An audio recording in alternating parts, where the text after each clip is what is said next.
غلطات اوعى تعملها لو كنت شغال في الديجيتال ماركتنج، ان انت تشتغل من غير ما تكون محدد بالظبط مين هو الاستهداف بتاعك، مين هي شخصيه العميل اللي هي الباير بيرسونا.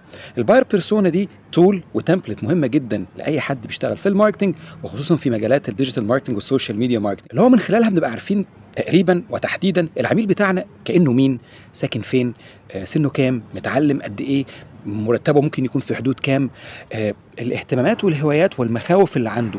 فاحنا بنقدر ان احنا نجمل او نلخص تقريبا كده شريحه الجمهور اللي هي التارجت ماركت بتاعنا في شخصيه واحده، هي شخصيه افتراضيه وخياليه، ولكن مواصفاتها بقى الجغرافيه والديموغرافيه والاهتمامات وكمان السلوك بتاعها بنقدر من خلال التمبلت ده او القالب ده لما بنملاه ونكون تعبنا جدا في الاناليسز والتحليل والريسيرش عشان نوصل له، ان احنا نقدر ان احنا نعرف نكلم مين فنعرف نقول له ايه.